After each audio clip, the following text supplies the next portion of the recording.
Welcome back to one more recording video. On this video, we will be covering the usual mistakes in the finish area.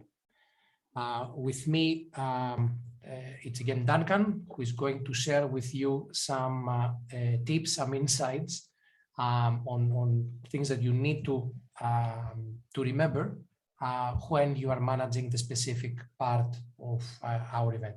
Duncan? Hi everybody, thank you for allowing me to come on again. So some of the things that we're going to look at is the finish line. Yep, if we don't put the finish line on the ground, how do we actually know where the finish is?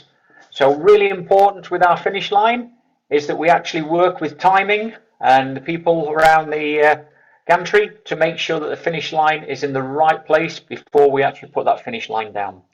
Okay, so it's really critical that we work with these people with the technology side, the timing side, so they've got clear vision from the photo finish cameras and from the actual timing mats itself. Always a big argument with the finish line holders because we often get people who want the volunteers or local celebrities, etc., to hold the finish tape, but it's really important that we actually use technical officials for that, and that's for a number of reasons. Firstly, the technical officials need to be able to judge which of the athletes actually hits the tape and the line first with their torso to be able to support the head referee in the decision that we have a tie.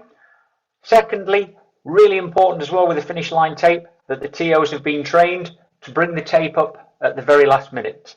So with the gantry, with the TV and the cameraman, they have a really good long view of the finish shoot, and then and only at the last minute do we bring the tape up across towards the chest of the athlete to make sure that we have a really good clear finish photo. So whilst we mentioned the finish cameras and the technical officials, really important that the two don't work too closely together, and what we don't want is the technical officials blocking the photo finish camera. So again, wherever we place the finish tape, we need to make sure that the technical officials have some space, clear view for the camera. We have an expensive piece of technology. We need to make sure we use it properly and we can analyze it in the event of a tie. As regards timing and backup, really important that we have a clear space that's unhindered for anybody to be able to correlate and collect all the results from the athlete's finishing. So this includes the camera that might be used. It includes the TOs who are collecting the result manually. So that backup document is critical because the head referee will want to review that document, make sure it ties up with the timing mat, the time results as well, before they can actually sign the results off. The finish, it's wild, it's exciting, it's great fun, and lots of people want to be there. However, it has to be strictly secure. We don't want everybody and anybody around there. So what we've done recently with World Triathlon is on part of the accreditation, there is a little magic letter F. So unless it's got F on the accreditation, nobody can go near the finish. Okay, we need to make sure that the accreditation signs are in place and the security know to only let people in with F on the actual accreditation into that area. Otherwise, it becomes cluttered, it looks messy, and it's horrible. And just to add here, Duncan, we should follow up with the organizing committee and check who are the persons that they got the F access control right from their team.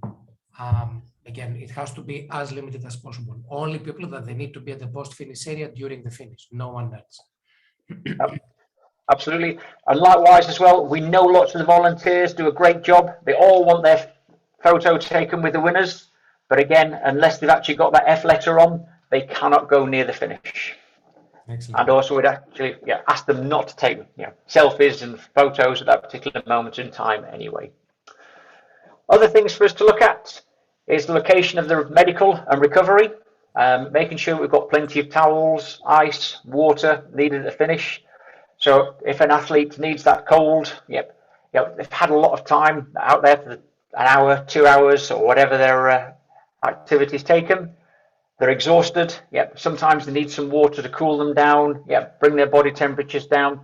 So be sure on hand, have plenty of water available, ice, towels. One of the important things. Yes, sorry, Duncan.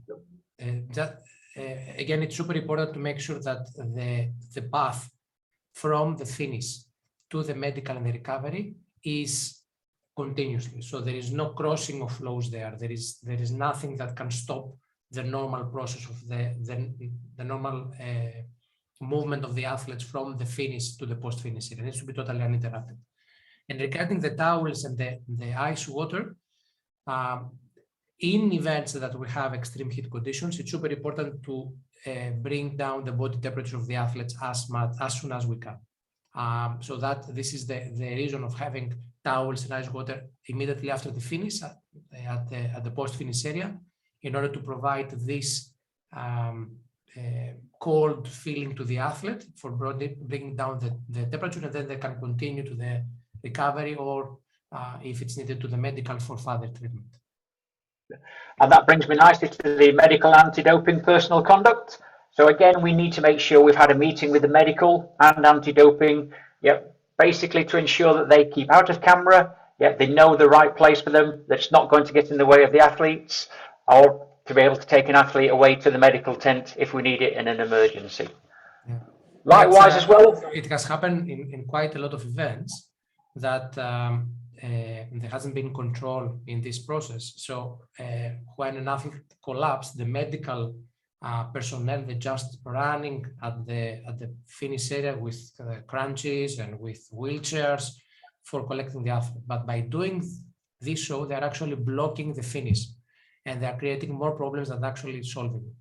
So the process that we should have in place is dedicated people, or even better, if there are technical officials available, they should be responsible to move the athletes from the carpet and then pass them to the medical personnel, unless there is a really big concern, a life threat situation, which obviously then in this case, the medical people, they have all the right to enter in the secure finish area and remove the athletes immediately.